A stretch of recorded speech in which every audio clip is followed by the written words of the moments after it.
Mensagem do céu.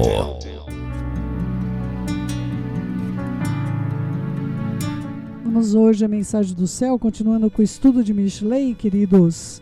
Capítulo 19, verso 16. Aquele que guarda um mandamento guarda a sua alma, mas aquele que despreza seus caminhos, caminho do Eterno, morrerá.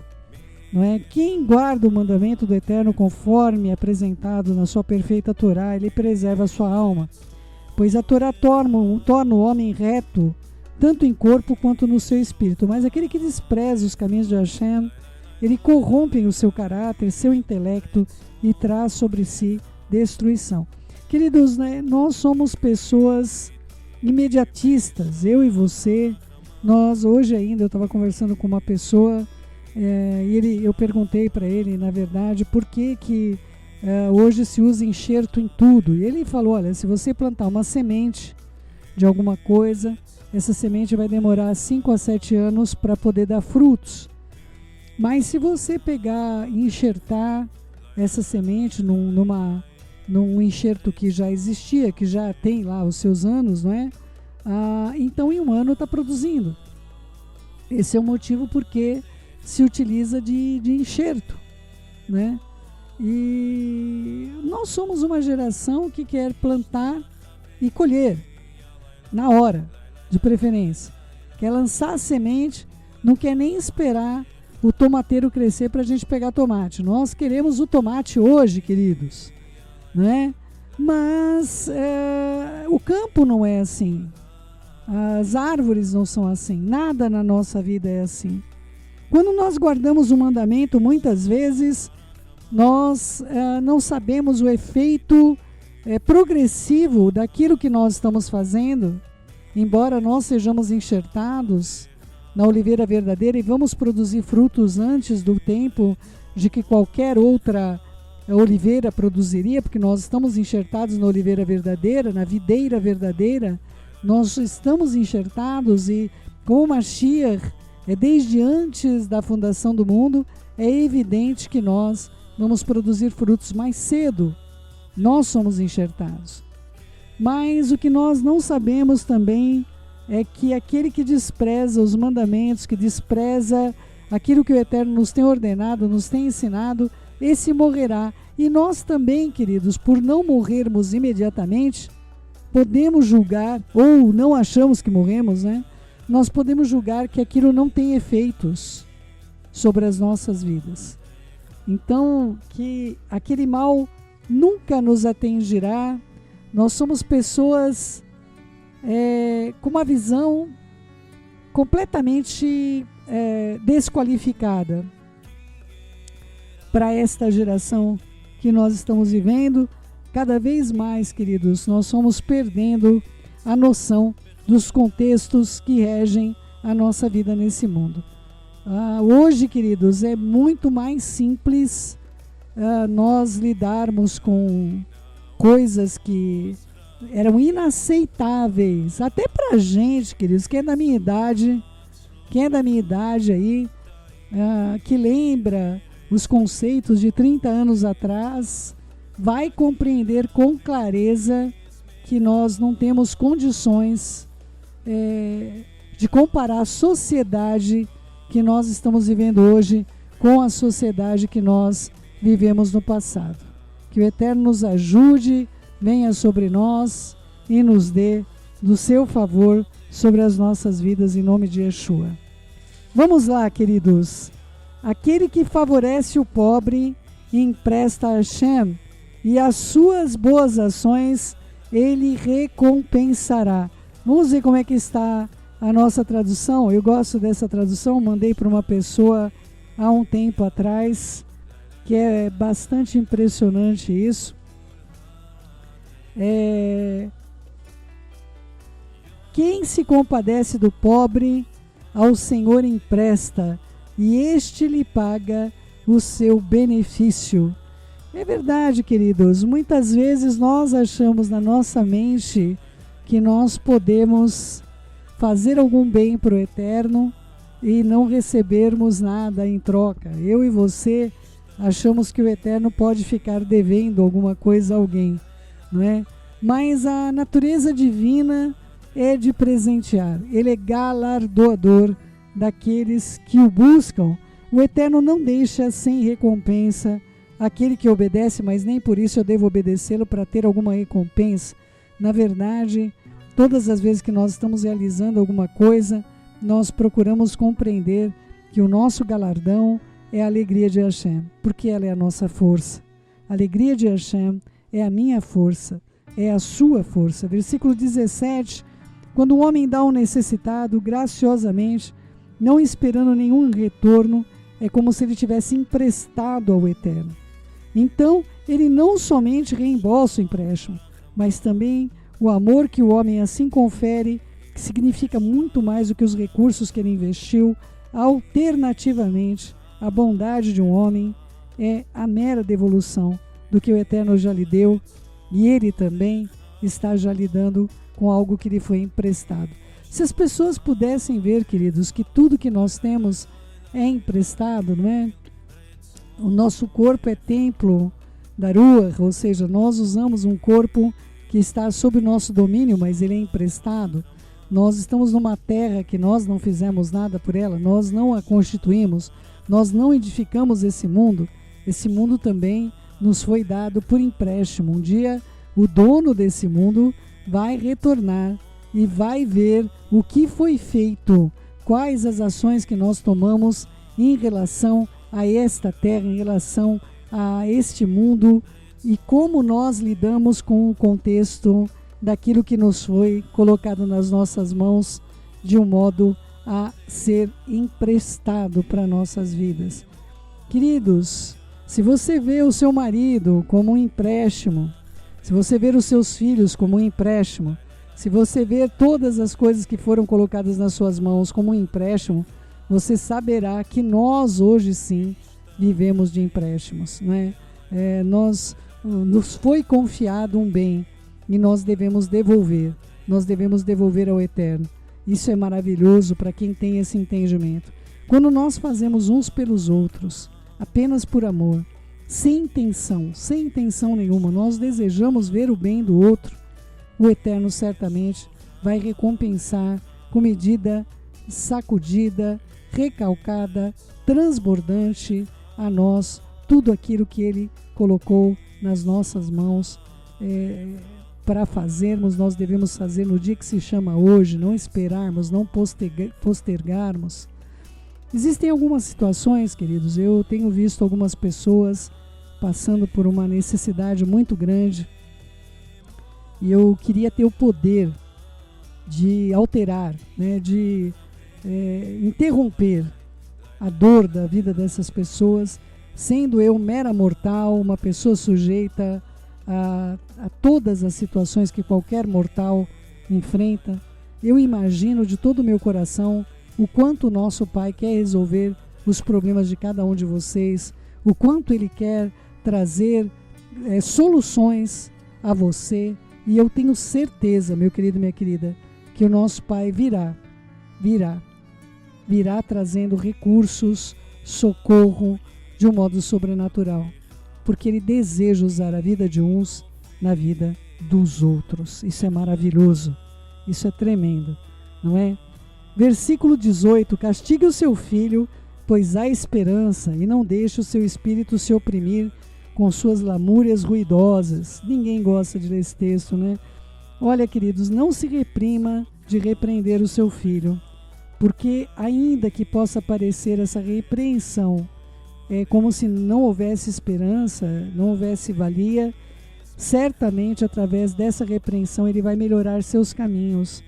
Não preste atenção na sua lamúria barulhenta, mas impeça o seu filho amanhã de clamar e suplicar por socorro em situações terríveis, porque não foi repreendido no momento correto. Versículo 18, na nossa tradução: castiga o teu filho enquanto há esperança, mas não te excedas ao ponto de matá-lo. Essa não é a versão da maneira que está na judaica, não é?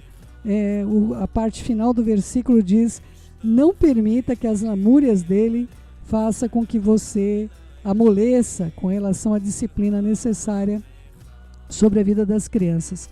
Queridos, eu estava ontem mesmo falando com uma mãe o quanto os pais são responsáveis pela sua própria destruição no futuro. Pais que não repreendem os seus filhos, pais que deixam os seus filhos viverem imperando sobre a casa, imperando. Queridos, filhos que eu vejo hoje, os pais vivendo, eu vi até uma capa de uma revista, onde os pais estão embaixo de uma ditadura infantil, uma ditadura de crianças que mandam porque gritam, mandam porque choram, e quando crescerem vão se tornar adultos que vão gritar e vão chorar. Quantos pais hoje amargam a falta de respeito que os filhos têm por eles, mas na mais tenra idade, esses pais nunca repreenderam seus filhos, não agiram quando havia ainda esperança. Queridos, a criança tem um determinado período para mudar. E se ela não for alterada nesse período por meio da disciplina, o caráter dela será moldado no tudo pode. E essa criança, queridos, eu vejo hoje, eu tenho aconselhamentos de filhos que espancam seus pais. Não é? Eu tenho casos aqui, quem acompanhou a gente aí recentemente, nós vimos aí um filho assassinando o pai. E o pai era a única pessoa que aquele filho tinha. O pai era a única pessoa que aquele filho podia contar. Mesmo assim, ele acabou matando a vida da única pessoa que estava ao lado dele. Que nós possamos ter a noção clara, queridos, a noção clara de que o Eterno tem tentado trabalhar com a minha vida, com a sua vida, com o único objetivo de nos fazer o bem, para que nós cresçamos de um modo correto por meio de disciplina. Porém, queridos, muitas vezes o Eterno coloca as vidinhas dele nas nossas mãos e os pais estragam. Uma vida que era para frutificar se torna um problema social. Como aconteceu, lamentavelmente, ali na frente da Beit. Quem acompanhou sabe, onde o filho matou o pai, avisou primeiramente que faria e realmente fez. Um filho sem disciplina, queridos, é uma arma, e a primeira vítima é a família. Versículo 19.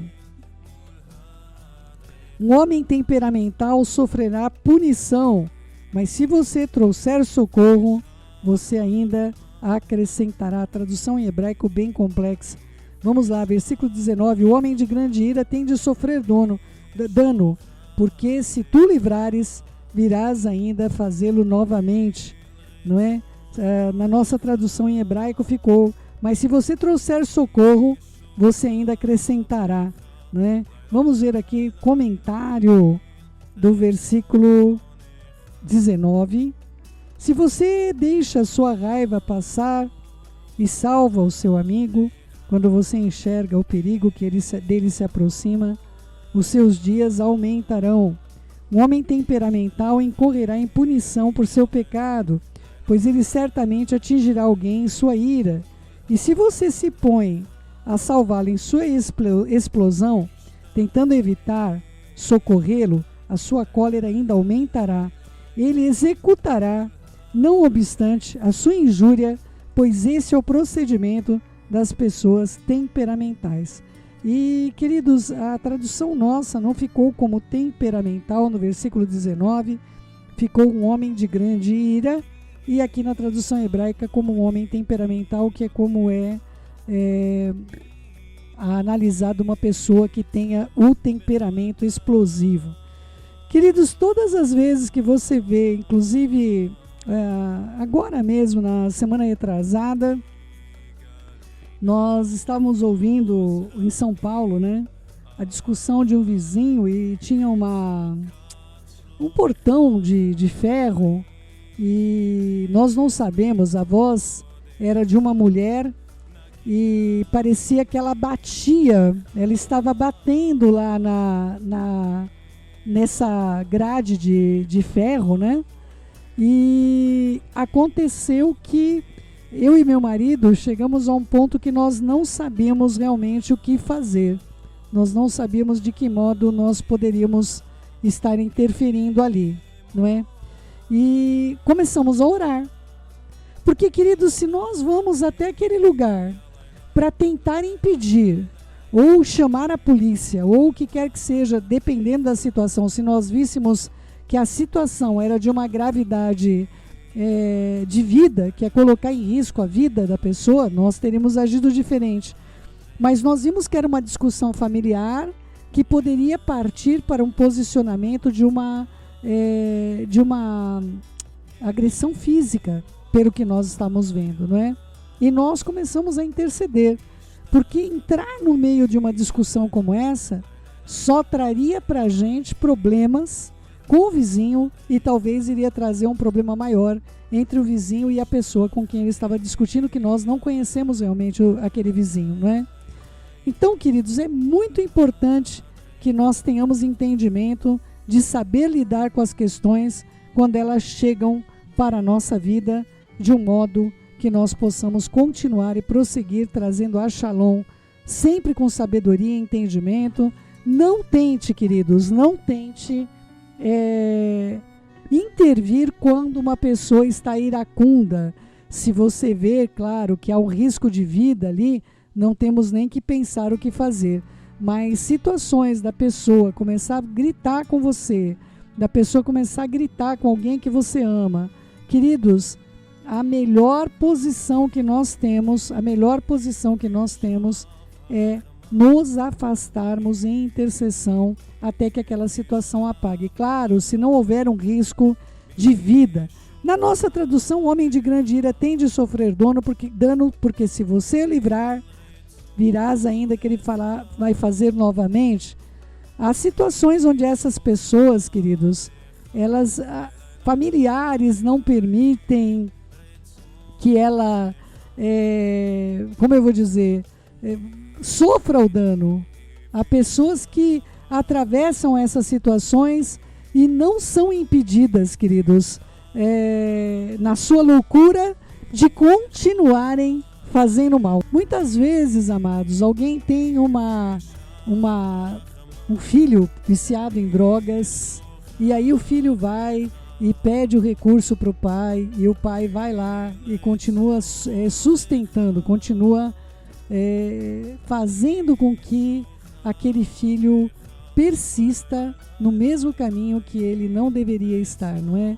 Então, assim, queridos, muitas vezes a pessoa está atravessando um momento, ela foi lá, nós tivemos uma situação dessa, vizinho nosso, viciado em drogas, foi espancado por, não sei o que aconteceu, mas espancamento grave, não sei nem como deixaram vivo aquele jovem, de tanto que espancaram aquela vida. E aí o que acontece, amados?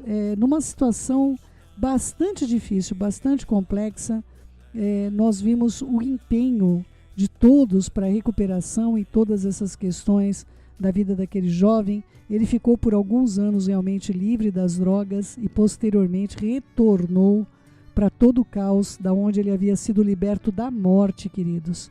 Então não é que nós não tenhamos de cuidar, não tenhamos de tratar de uma pessoa que sofreu um espancamento, isso é um caso extremamente grave, mas muitas vezes, queridos, a pessoa está ali com problema, ela usa drogas ou ela faz alguma coisa, ela se endividou deliberadamente, você vai lá e livra a pessoa, como aconteceu tantas vezes com pessoas que nós conhecemos, e você vai ver a pessoa faz uma dívida ainda maior. Então o Eterno não tem prazer que nós venhamos a agir desta maneira. É importante que você tenha entendimento, tá bom, amados? Vamos lá. Versículo 20. Ouça o conselho e aceite a disciplina moral, para que você seja sábio em seus últimos anos. Que coisa, hein? Versículo 20. Ouve o conselho e recebe a instrução, para que seja sábio nos teus dias por vir. Vamos lá, versículo 20. Após exortar o pai e disciplinar o filho, o rei Salomão exorta o filho a acatar a disciplina do seu pai, a ser sábio em sua juventude, para ter sucesso em seu futuro, não retardando o arrependimento até a sua velhice. Queridos, essa sabedoria do porvir, a sabedoria do tempo do fim, a sabedoria que nós necessitamos ter para que a gente possa atravessar esse mar, o último mar. Nós viemos para cá por meio de águas, não é? As águas que estavam dentro do útero de nossas mães. Essas mesmas águas, de um modo diferente, mais intensos, também nós teremos de atravessar para voltar para o Pai das Luzes. Se a gente não for levado por meio de Mashiach Yeshua em sua vinda, não é? Todos nós devemos ter uma sabedoria muito clara acima desta época, acima do nosso limite. O que você teria de fazer nesse momento se a sua vida estivesse sendo ceifada? Você sabe o que você precisaria fazer para poder ir para cima e não para baixo? Porque para baixo, queridos, é uma gravidade natural sobre todas as nossas vidas. Mas como nós fazemos para ascender, para ir para cima? Isso é bem difícil. Que o Eterno possa tratar com as nossas vidas e nós tenhamos sabedoria para atravessar esse mar e chegarmos ao Pai das Luzes naquele dia derradeiro, em nome de Yeshua, nosso Mashiach. Vamos orar? Querido Pai, em nome de Yeshua, nosso Mashiach, nos ajude. Nós temos tido tanta dificuldade de fazer o programa Som do Céu. São tantas interrupções, tantas coisas que eu peço ao Senhor, Pai, nos ajude a podermos fazer o melhor para o Senhor. Não estamos servindo a homens nem à vista. Que o Senhor nos ajude a podermos ministrar segundo o Teu querer, segundo a Tua suprema autoridade. Tenha misericórdia de nós, Pai. Colocamos diante do Senhor nossas vidas para o bem. Pedimos que o Senhor possa estar de um modo especial, Pai, vindo, consolando os corações enlutados ali com relação à vida da minha querida nora, pelo amor da Tua misericórdia. Colocamos diante do Senhor os ataques que Israel está sofrendo, que uma população inocente, Pai. Eu sei que a decisão de alguns homens,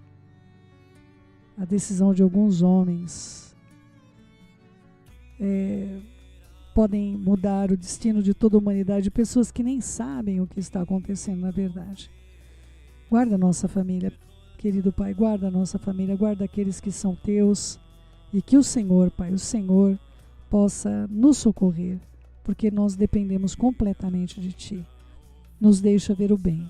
É o que eu te suplico, Beshem Yeshua HaMashiach, que assim seja. Queridos meus, olha só, Rosh Caio Carvalho entrando aí com o programa Halel, na sequência, aí 13h, e o Kias Magal com o programa Informe e Ação, e em breve, muito breve, queridos, nós vamos estar aí com o programa Kadosh, com o nosso querido Rosh Anderson.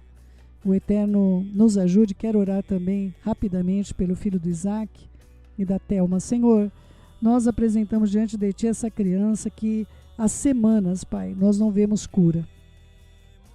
Nos ajude, entre com a Tua provisão, que nós tenhamos as ferramentas adequadas para que essa criança seja restaurada. Pelo amor da Tua misericórdia, não nos deixa ver o mal. Vem com Teu poder sobre a vida do Isaac e da Thelma e traga um médico adequado, uma médica adequada para o atendimento dessa criança. Eu suplico ao Senhor, Beshem Yeshua HaMashiach, que assim seja, assim seja. Querido meu, querida minha, beijos no seu coração. Fique na Shalom do nosso Pai.